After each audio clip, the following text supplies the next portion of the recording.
A minute. About a minute. But say, what's happening to him, man? I gotta give it to him for that. I was trying to stay out of trouble with Wallace. President Wallace. They gonna blame me for everything, bro. Made me kinda hard. Okay. We got a minute. Okay.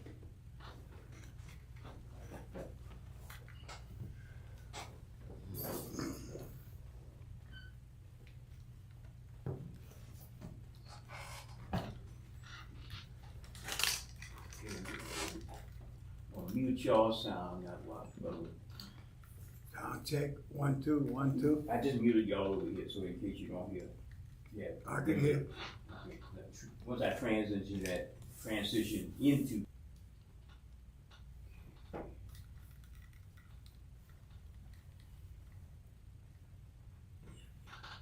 Have another piece of paper, sheet of paper.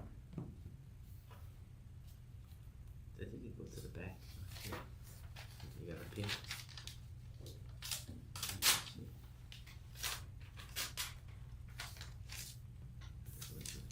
I'll get 1 minute, okay?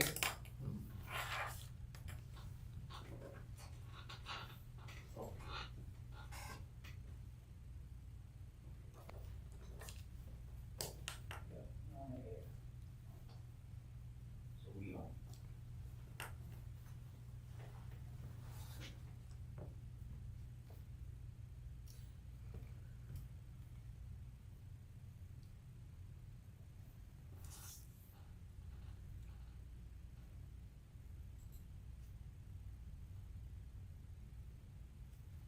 Hit record. Yes.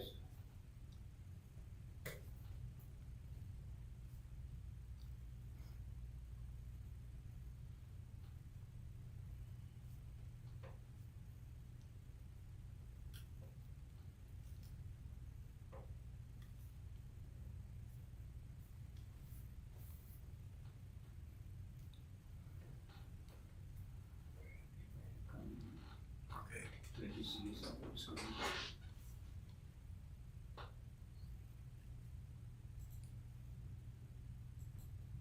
All right, I will. Good morning, good morning. Welcome to the Community Matters Show. It's Friday. I appreciate y'all allowing me to come into your heart, to your eyes, and to your ears, and to your home. Do all the things that need to be done.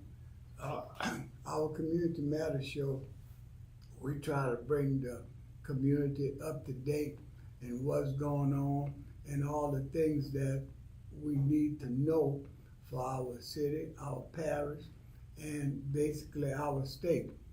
I don't do a whole lot of international news, but they're telling me I need to do more international news to make sure that we know all the things that's going on, not just some of the things that's going on. And this morning I got a guest that he ain't no special guest.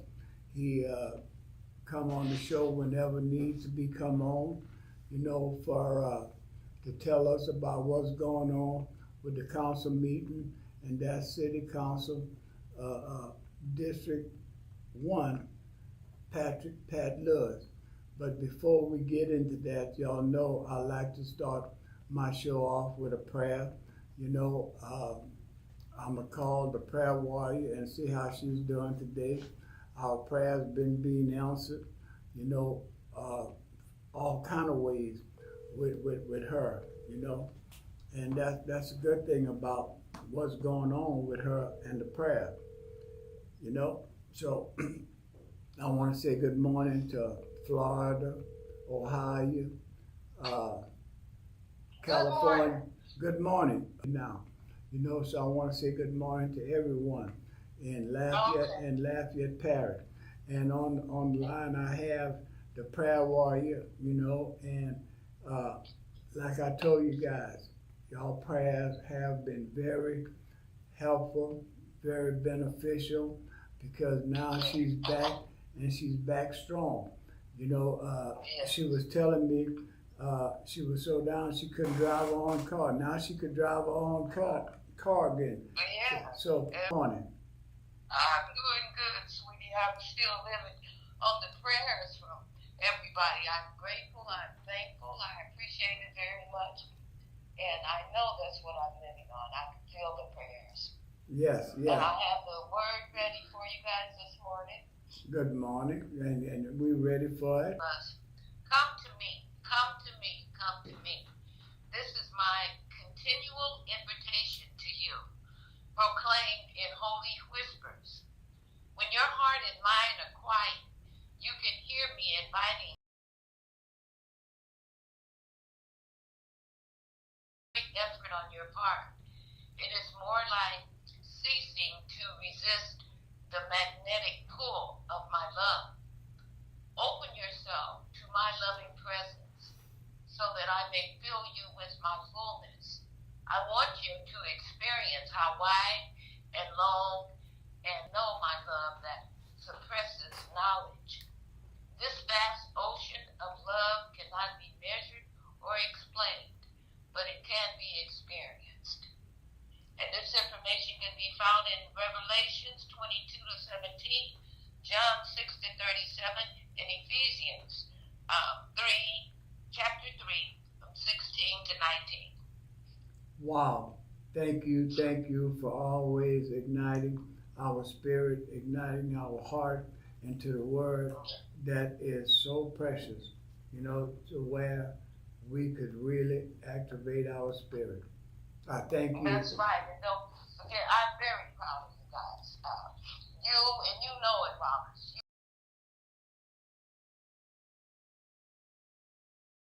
Keith, you guys, I'm very proud of you guys. And you guys know what to do because you keep the word first. That's right. That's why I like to start the show off with a prayer. And it's always a blessed prayer that you read to us, and make sure that we are ignited and under God's word. I thank you for that. I thank you, and I'm honored as well, sweetie. Well, I don't Everybody have a blessed evening, a blessed day, and a blessed evening. All right, thank you. Love you. All right. Love you for all that you do. Love you too. All right. All right. Bye-bye. Well, y'all, is a blessed thing. We can't get rid of us praying, because we pray for different things at all times. And with that, I don't have my disclaimer, but I don't think we need very much disclaimer this morning, because we got our city council, District 1. We're going through election. We're going through the things that I guess we could say need to be done. Early voting. Let's make sure that we have our voting act ready to react to the things that need to be.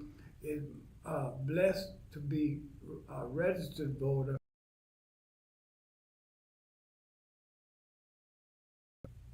A non-registered voter, that if we need you can't vote.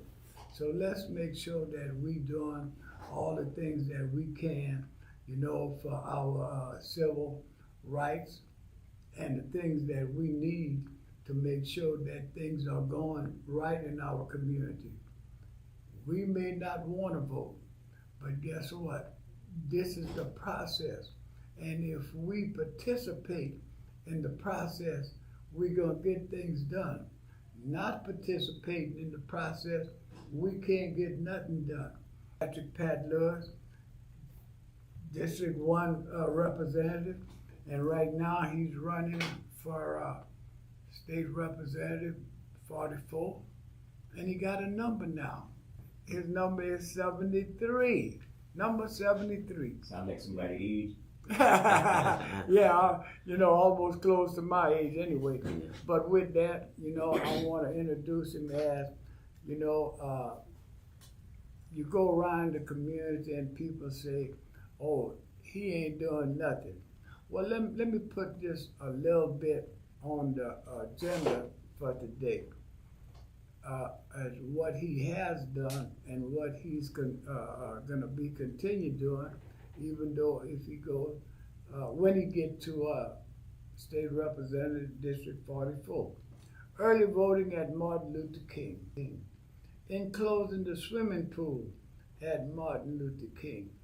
You know, those are just some of the things that he did, you know, in the district that needed to be done. And the most important thing that he did, he went out and got the early voting site at Martin Luther King. Down Lafayette Street, it was so crowded.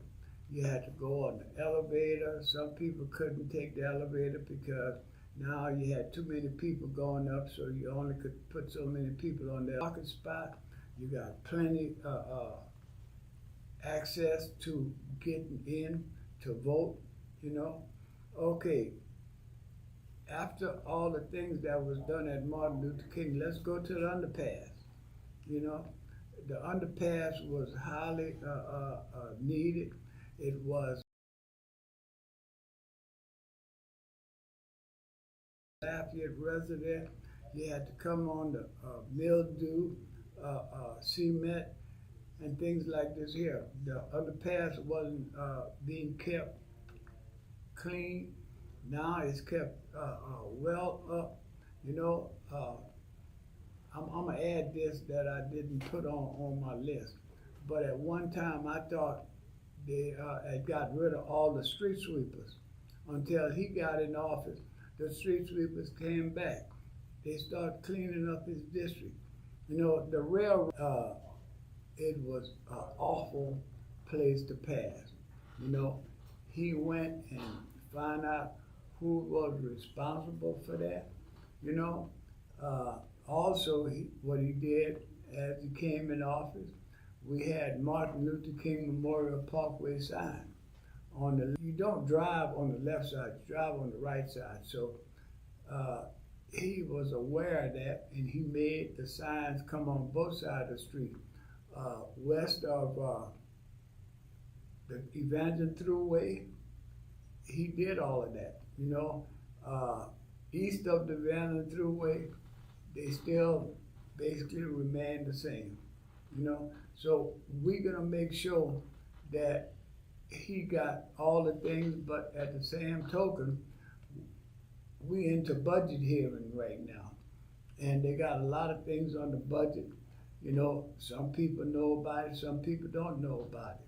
They got a lot of other things that's going on in our community that I'm pretty sure that we got the things that we need going on. He's running for District 44 right now, you know, and District 44 take him to Baton Rouge. By him being the councilman on the council right now, he knows what needs to be done here in Lafayette Parish. You know, he knows what to be done for the, he's not a sit-down, laid-back guy. He knows how to go and get things done. You know, I don't want to keep bringing up the railroad track. You know, he didn't stop, you know, because the railroad is a unique type of entity, you know, and they carry more weight than DOTD when it comes down to rail and things like this here.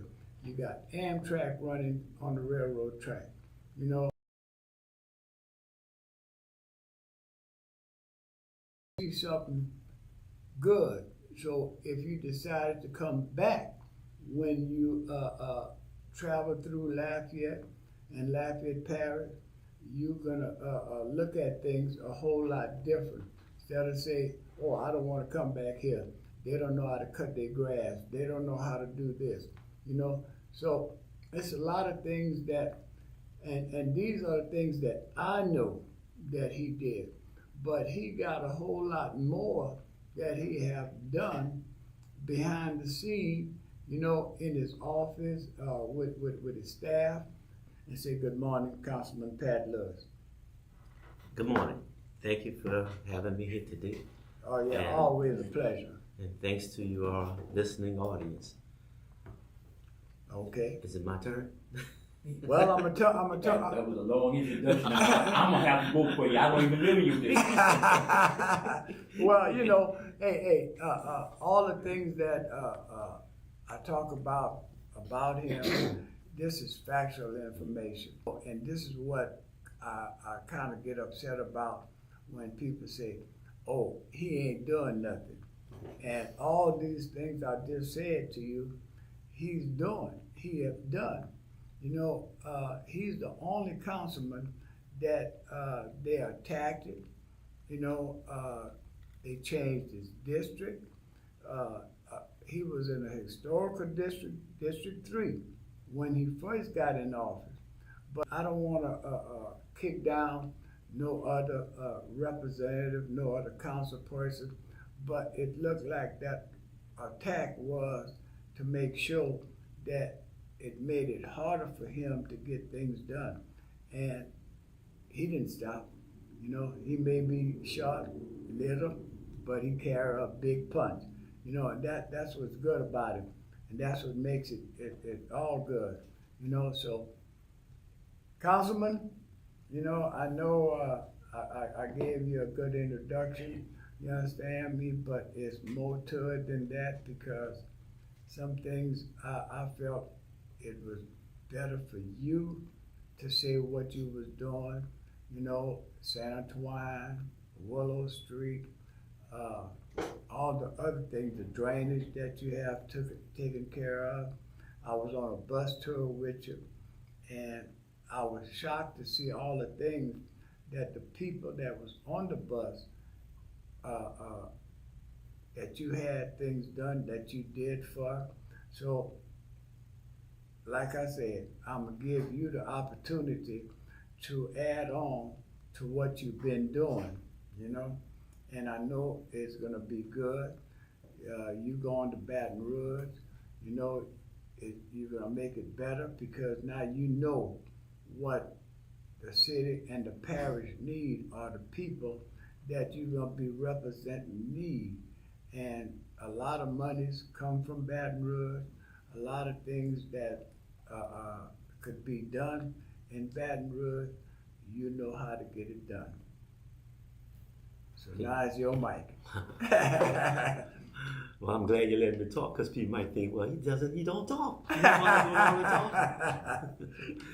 No, but I appreciate the opening comments, yeah. But again, when you mentioned that people say that I'm not doing anything, we have to realize it's politics right now. It's a political season. So as people campaigning either for you or against you, they may say things good about you, and if they don't want to say things, they're supporting someone else, do something. But again, it's politics, so they'll say things either one way or another. And again, it's a lot of things I did. You say things that I have done for the constitution that I do represent, but there's a lot of things that I will do when I get to Baton Rouge. And that's why I need the people to support me, so I can take Representative Vincent Pierre place. He's no longer running because he's term limit, and he did an awesome job, and bring the things that I can bring to the table, or to the district that I represent, the people of District 1, which was formerly District 3. There's a lot of things I have in mind that I would love to do. And again, what you said, there's a lot of things I did do, and there's a lot of things that you had not said. And I like to start off, one of the important things that we are doing now at the council, we are working on the budget. And one of the most important things that we are doing on the budget is giving raise to the first responders. And I believe everyone that wears a badge should receive a raise. Talking about the policemen, the firemen, and also the marshal. In fact, I have an ordinance out there to give the marshals a raise. When the mayor president first started by giving a raise to the police officers and the firefighters, not that he left out the marshal, but I made sure that he included the marshal there. Right. So it wasn't in there, but I'm putting it in there, and I think the colleagues will support that, because the marshals are also first responders. They have everything just like the police officers. They carry guns, and also the firefighters. I want to make sure they get a raise. They normally do get a raise, but they need to get a raise starting from the bottom up to the top, just like the police officers. So that's one thing that the councils are taking into consideration. That's one of the important things that I like to see get voted on, a pass vote by all council members. And again, this is more or less on the city. And what's going on locally, there will be participate and show up if they can. That's short-term rentals. Some people call it STR or Airbnb. They are the same thing. It's different from a bed and breakfast. And what's the problem is that they have one of my colleagues would love to see put a ban on short-term rentals. He feels that anyone that operates a short-term rental, I'll call it short-term rental, but remember, Airbnb, short-term rentals are the same thing. Okay, so he feels that it should ban in residential single family. So if you live in a single family resident, he feels it should be banned. And as I say, they have some operators that operate in these short-term rentals for the last.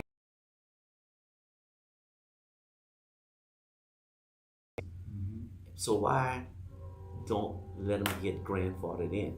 He doesn't want to get grandfathered in. Now I heard there's some amendments that's coming up that he may allow them to, for neighbors that live around that particular area, to continue on operating, but you have to get permission for your neighbors. From my understanding, I didn't read the amendment all to allow a short-term rental. You can have one.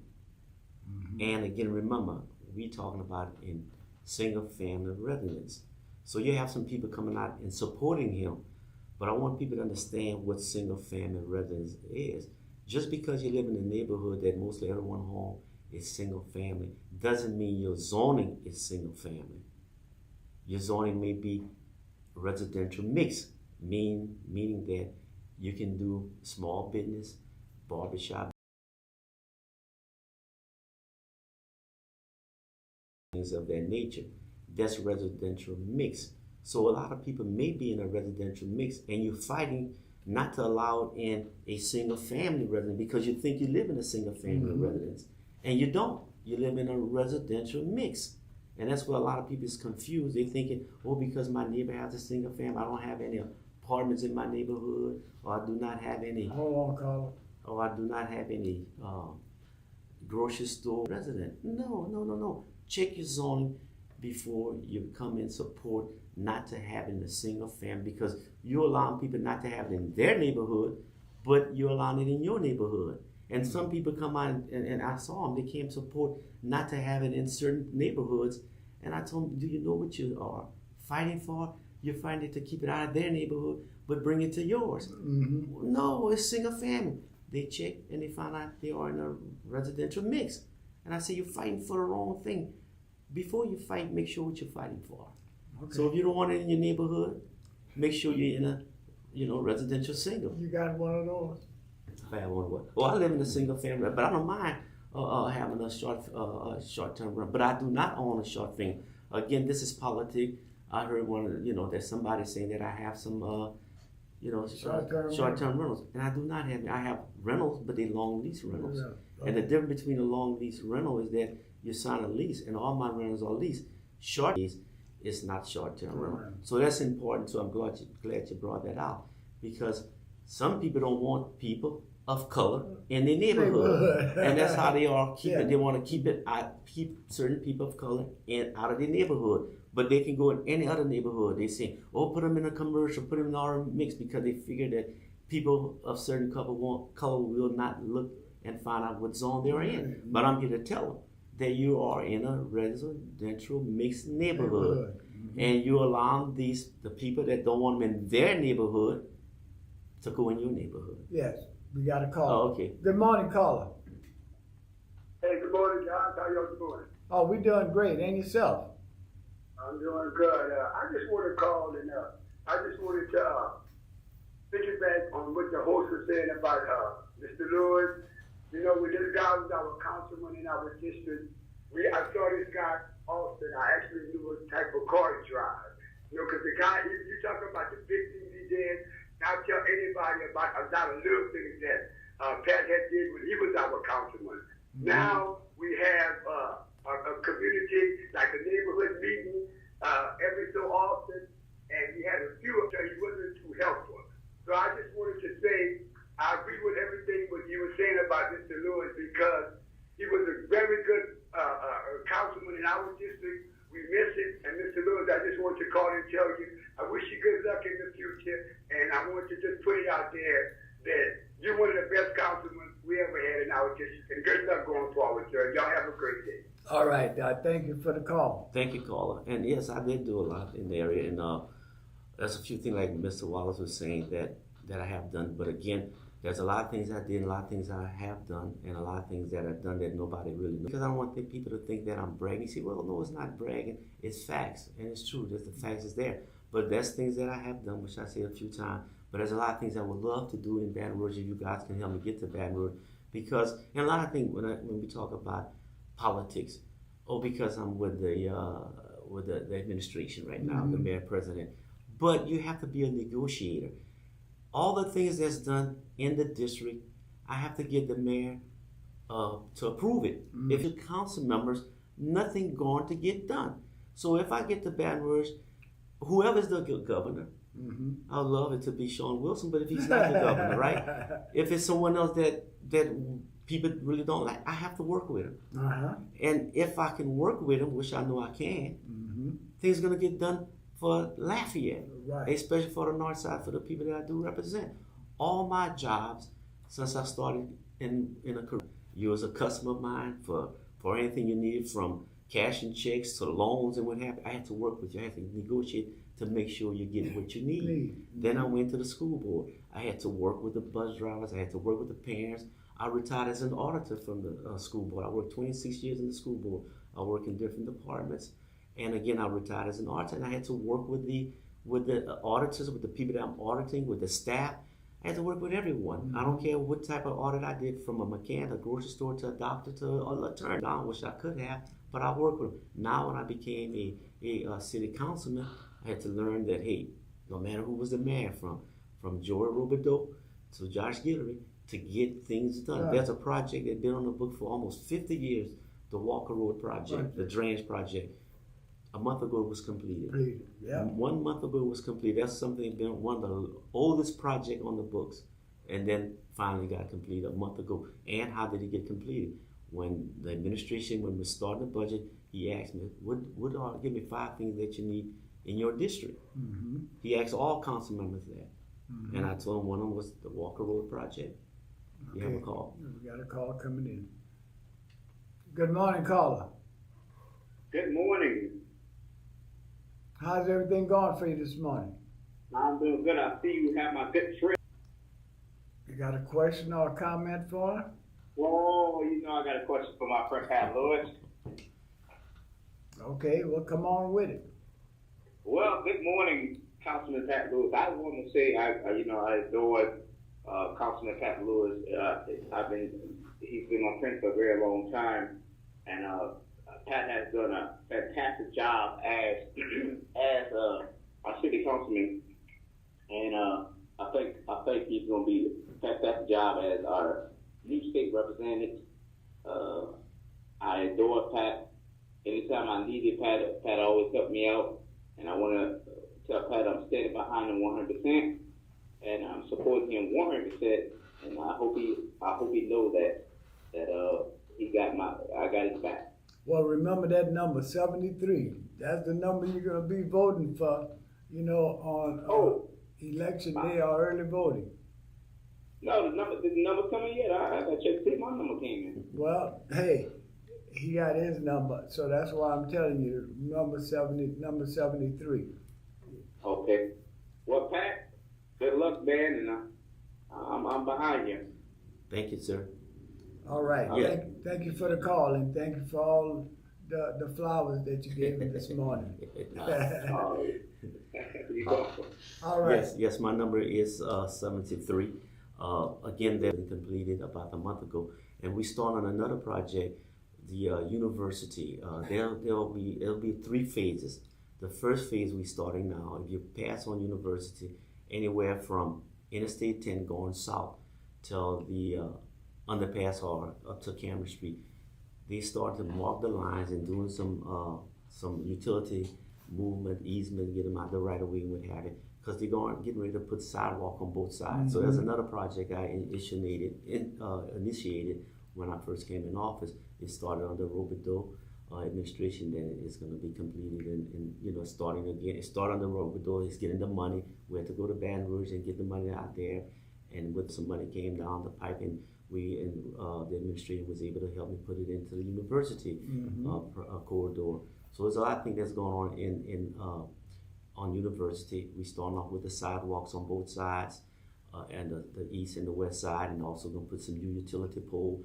And I had several meetings with the constituents that live around there, and I told them, what do y'all want on the university corridor? And they said, we need the sidewalks. Okay, we put in the sidewalk. And I told them, also make sure, and I told them, don't be, a lot of times people want to do some improvement, beautification.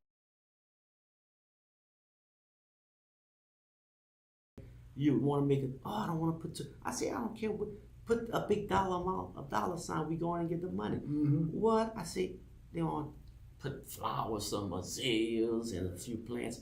No. Something that don't cost all that. You can go right there at Walmart, they might donate it to us, or Lowe's and what have you. It's something that is there now, you see, they're working on it right now. Then the utility pole, and the utility pole will not be just that silver color you see the pole. I want some color in there. So we're going to have another meeting probably in about September, somewhere around there, which is next month. And I want to come up with a beautiful color. So when you're coming into Lafayette, especially coming on University, you're going to see a beautiful, I want it to be very welcoming. I always say that if you look at it, you follow me, when I was representing District 3, I always say we have these corridors. You have University should be the main corridor coming into Lafayette, and I want to feel welcome. You have Louisiana Avenue, you have Evangeline through Shire 49, you have Ambassador Court at Ambassador Catherine, and you also have University. But I would always mention University because that was the first corridor coming into Lafayette. So that's why I wanted to always feel welcome. So there's a lot of things. Then there's a drainage project that was complete when I started representing the District 1, is the Nottingham Drainage Project. There was a project that been on the books for quite some time.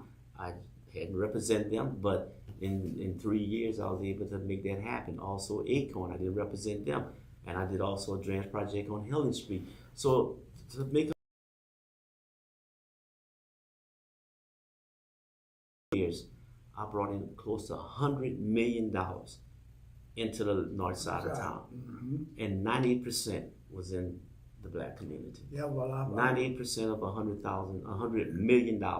So if I can get elected and go to Baton Rouge with all the knowledge I have, working experience, and the negotiation experience that I District 44. I forgot all about the drainage project that you did on Marie Street. Yeah, Marie and Helen. Marie and Helen. Yeah.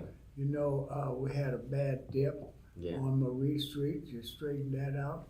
Another thing on the drainage, on the corner of Madeline and Washington Street. Man, you would drop a teaspoon of water there, it was flooded out. Now, you had all that taken care of. When it rained, we could still pass and don't have to worry about going, 4 or 5 blocks to get around that, So the things of it is, I know you did a whole lot. Like I said, I thought they got rid of all the streets. And also the flushing trucks, because people was having problems with drainage under their culvert or their driveway, so I was able to send up flood. Again, that's what you call negotiating. So I don't care what people be saying. Again, it's politics. Pat hadn't done nothing, or he's with the administration with Josh Guillory. But I'm telling you, that's how I get things done. No matter who's the administration. When it was Joe Robideau, I had to negotiate with him. And I'm not gonna forget my colleagues, my fellow council members. I have to work with them so they can approve the project as well. So if you don't get along with people, nothing happens. Nothing happens. You have to get along with whoever is there. You're working with your colleagues. As I said before, I did a lot of things as a council member, but I want to look forward to the future. Things that I can do if the people help me get to Baton Rouge. Again, I know I did a lot. You appreciate it. Callers have said that. People know that. People say that I have. You remember when I was first running Wild? You remember way back when people said I didn't know anyone? Yeah. I didn't know anyone. Yeah, but that's the same thing. They say I didn't do anything. But I know a lot of people from my history, what I did from banking, to transportation, and I'm always was in the community. I was born and raised. I was born in Monroe on Short Street. We lived there for, I think, till I was 6 years old. Then I moved to Washington Heights on Woodbury Street, and I stayed there until I got married. I've been married 45 years. That's how long I've been married, 45 years. And I retired after 26 years in the school system. Somebody that's stable and committed. Being married 45 years, that's a long time. When you say, Brother G? Well, 45 years, almost close to 50 years. And one wife, 45 years, 2 kids, and 2 grandsons, and retired from a company after 26 years. Plus, I have about 40 years of working experience, 14 years in banking, and I had a few little jobs, but full-time jobs was 14 years in banking and 26 years at the school board, and married for 45 years. So put that my record against anyone else's record and all the things I did. I think number 73 is the way to go. well, let me ask you this. Is it anything that would go against you to where you would make the District 44 shame of what you done did in your past? You got anything on your record that's gonna hurt us as you being the representative for District 44? Well, no, I do not, but I appreciate the question. And again, I would like everyone to look at my record. You can go from my record from my marriage, how long I've been married, my working experience. I retired from the company, and also banking. I just transferred from banking because at that time, and I started banking in 78, and I realized there was no retirement. Can you believe in banking there's no retirement? We had a retirement at Social Security. When I was leaving after 10 years, when I decided to leave, they told me I was vested. And we had just started the 401k, which I know a lot of people know about 401k. I said, well, I may not leave if I have enough money in my 401k. And now, so I said, I might as well get out and go get my job with retirement. So I did that. In fact, I started USL in 74, because I finished in 75, but I finished early. Not that I was smart, but I had all my credits. So I went to USL in the beginning of fall of 75. I marshaled my class in 75. I went to USL for about 2 years, and I got married. And then I started working in banking. I would take courses at night. And then I had a daughter, and I decided, well, I want to go back full-time. I had only, I think, 30 hours to finish. And I realized, being out to supervise in banking, I realized bus drivers were making decent money to raise a family and all. So I said, well, hell, I want to go back and finish, get my degree. Was about 3 years later, 2 years later, I earned my degree. But I kept driving bus because I opened up a mortgage loan company. I did a few other things, and I decided, well, it's almost time. I want to get a decent retirement. So I went in the office and I started running the transportation department. And I did that for about 8 years, and then I went back when I finished, and I went back and became an auditor for the school system. So I'm well-rounded. I have a lot of experience in negotiating, again, working with the kids. And in fact, I have some students right now that have signs in the yard and supporting me. Because I remember when I was driving the bus, I said, y'all remember Mr. School System? I hired about 300 bus drivers and bus attendants. And I think that's how I met you, Mr. Wallace, when you want your CDL. Yeah. I went back to school when I became because I remember, let me tell you a little story. Dr. Easton was the superintendent at the time. And I met him, he was at Walmart. And I just went and shook his hand with him. And I told him that I'd like to have a conversation with, because I like to go in the office and he said, well, come visit me. So I went and talked with him, and I told him I'd like to go in transportation. He said, well, why do you want to be in transportation? I said, at that time there were around 360 bus drivers. I said, Dr. Easton, we have almost 400 bus drivers, and only 8 of them are black. And only about 5 are black female drivers. I said, I want to make a difference when I go in that transportation department. So 2 weeks later, he called me back. He said, do what you got to do. Go in there. He put me in the department. So what I did, I knew there was a problem with people getting their CDL license. So I went to school to make sure I'd be a third-party tester so I can help people pass the test. So I would train them. I'd give them the 40 hours of training, and then I'll do the road test. And I mean, I did the road test. People come from UR Franklin. I would tell them, while I'm there, if you have a spouse that want to get their license, tell them to come see me. I'll make sure I train them and give them everything, the tools they need necessary to be the driver. So right now they have about 300 bus drivers in the system, and bus attendants that I am responsible Yeah, for. And some of my students that rode the bus, because they were, back then they were college age, started going to school, I told them, why don't y'all ride on the bus and go get your education? And I hired a lot of people so they go back and get their education. That's a good job. You drive bus, a few hours in the morning, a few hours in the afternoon, and then you go in between, get in park. Mr. Lewis, as a person who has been on different digital media platforms, I have two questions for you. This platform at AOC gets funding from, I think it gets funding, if not, you correct me, from city parish government and also from maybe some of the some of the media companies here in Lafayette, LUS, maybe Cox, I don't know. Would you, even on the state level, would you continue to support platforms like this? Then I'm going to ask you the other question. You could answer both of them in order.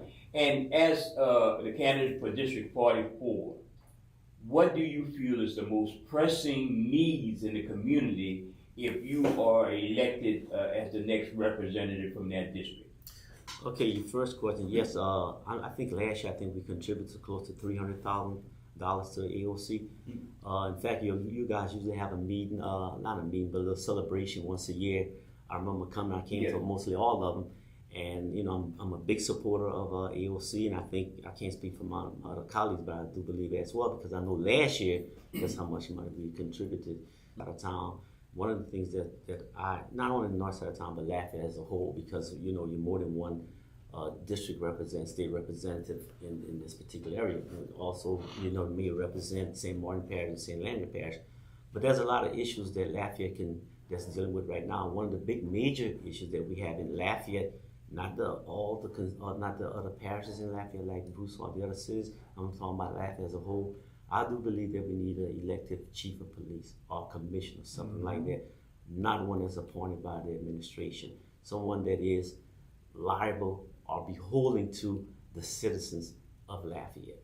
If you vote that commissioner or the chief of police in, they are committed to the people that voted them in, not to the administrator. So if the administrator tell them to do something or don't do that, that's what we listen to. But if you vote them in like I'm an elected official, I work for the people. The people don't work for me. Right. So you see, and that's what it should be, how it should be. And another thing that I would love to work on, which I started last year in February, fix the charter. That's another issue that the charter that we have now, when I first became an elected official, I was a city parish councilman of District 3. Now I'm a city councilman of only District 1. Then you have 5 city councilmen from 1 through 5. And then you have Lafayette. Everything's Lafayette Parish. Lafayette is the biggest city in the parish with the biggest population and the biggest budget. We have almost $1 billion budget. Youngsville, probably 18 million. Broussard, maybe 12 million. I'm just talking, might be a little less, might be a little more. Deuce have the smallest budget, which is about maybe $3 million. But they have their own elected chief of police. They have their own council. Last year they had what they had was election last year. They had election. If you live in the city of Lafayette, you cannot vote in their election. When I say the election there, I'm talking about the other 5 cities: Broussard, Youngsville, the chief of police, and their council. If you live in the city of Lafayette, you could not participate in their election. This year we have our election: the mayor, and you have the council members, and some judges. But the parish can participate in our election. But we can't participate in it. But we cannot participate in it. So they can elect a mayor president. They can elect the parish council members. And the problem that I have with the biggest problem I have with it, you have 5 parish council that meets in City Hall, just like we do. And they vote on issues in the city when they need to, but they don't pay city tax. And everybody talk, you hear it all over for years. I've been hearing before I became a councilman. Taxation without representation. I say it's reverse. You have representation because they represent people, They represent some city people, but they don't pay tax to the city. All 5 of them, not one parish council pays city tax. So I have a problem with it. And I believe city people should have a problem with it as well, because they represent you, but they don't pay tax. But they can tell you what to do. Yeah. But they don't pay tax in the city of Lafayette. They pay city tax to those cities. I'm talking about those parish people that live in these unincorporated areas that do not have utilities from LUS. They have water wells, they have septic tanks. But they have say so overall. What goes? Yeah, they can have say so in the city of Lafayette. Yeah. And then they vote for councilman. And then the other issues that I have, they are parish council. They don't go to the council meetings in Scott, Dusson, Cancun, and Broussard and Dusson. Those parish council don't go to those meetings. If they do go to the meetings, they have to sit down in the audience and raise up their hand to speak. But when they come to the city meetings, when they have their meetings in the city hall, they sit down and who pays their salary? Right now, we pay 80-20. That's just about how it's split up. Everything in the parish. When I say the parish, I'm talking about these people living in these unincorporated, I call it little islands, not those other, municipalities like those cities and all. Like you have like Prairie Box, Derby Heights, and the other little areas around Birdsong. The people know those that have a water well, and they have utilities with Slimco or Entergy and what have you. And they don't want to, and the city help them when they need their street resurfaced. Anything they need is the city. It may take them a while to get it done. And when I remember one of the council members, when I started taking the city, one of the council members said, "Well, we don't have police protection. Y'all do. Y'all have the sheriff, and they don't pay for it. You know who pay for their police protection? Everyone does that live in the city, the parish of Lafayette, because you pay parish tax. If you own a home in the city of Lafayette, you pay city tax and parish tax. If you own a home in these little unincorporated area, you pay only parish tax. And then you know what they say? They're defensive. Well, I pay taxes when I buy some. I pay sales tax. Well, I pay sales tax too. Yeah, I pay city. I pay city and parish tax. And when I purchase something at a store or a car, I pay sales tax as well. So I'm being taxed twice. But look, on the phone over here, we got Paul out of Lake Charles. Okay. Paul. Good morning, Lafayette and the surrounding areas. Hey, I'm enjoying your program, Brother Wallace Barlow. Yeah. But, hey, man, you got a beautiful guy over there, man. That guy's doing that's what I'm talking about. That's a public service what y'all got right there. Right. I don't know the guy, but I've been kind of listening a few times he's been on there. Yeah. Hey, man, you got a good guy there, man. Oh, yeah. That's what I'm talking about, public service.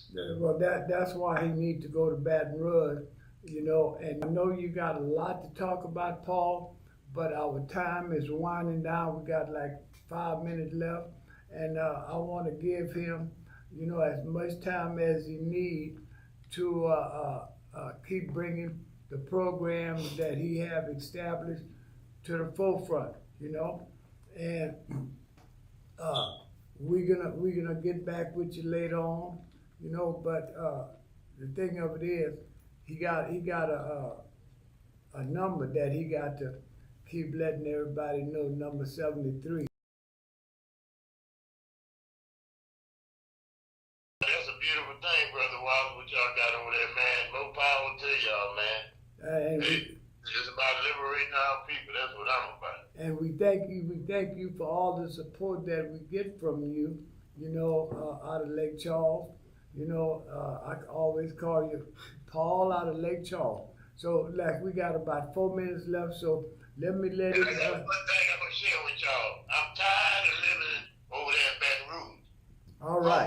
All right. Thank you. Yes, Brother and Paul. I appreciate all the good comments. And again, if anyone look at my record and really, I know, again, I'm going to say it for the third time, politics, but if you want someone that know what to do and know how to get things done, number 73, Patrick Lewis, I'm that person. If you look at my record and look from 1 year old, and I'm 66 till I'm 66 years old, all the things I did, I worked for the people, always did, myself. And that's why people would say, Pat don't know anyone with that, because it's not about Pat.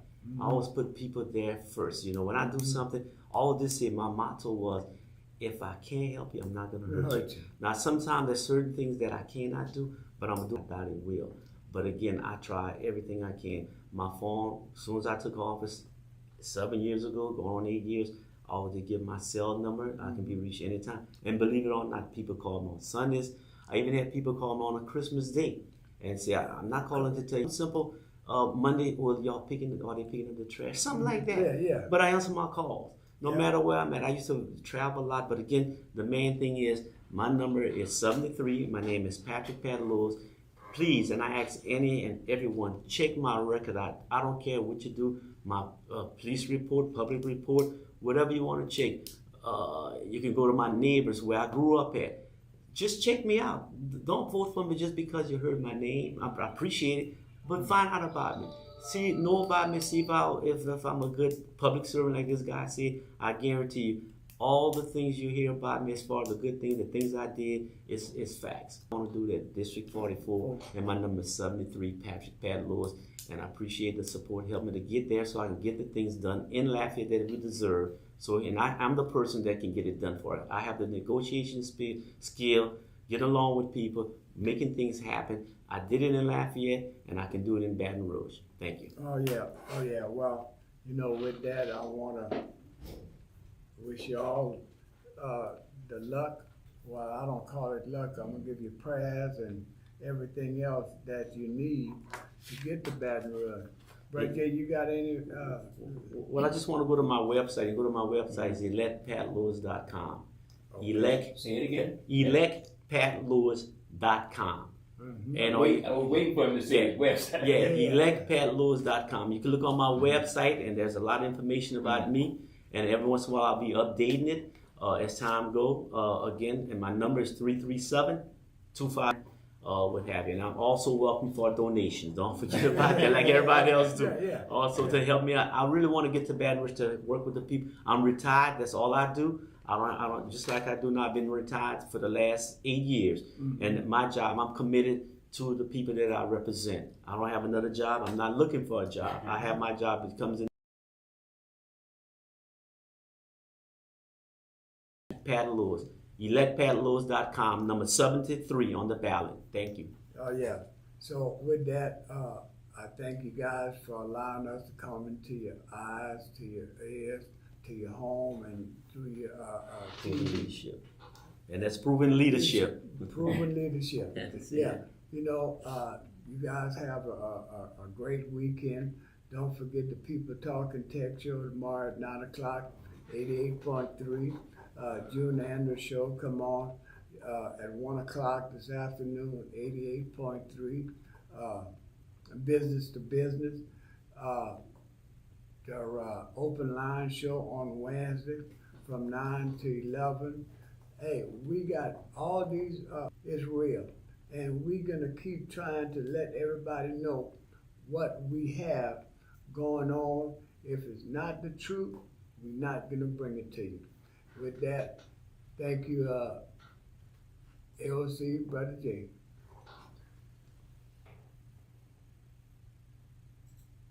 All right, we out. Let me cut you out.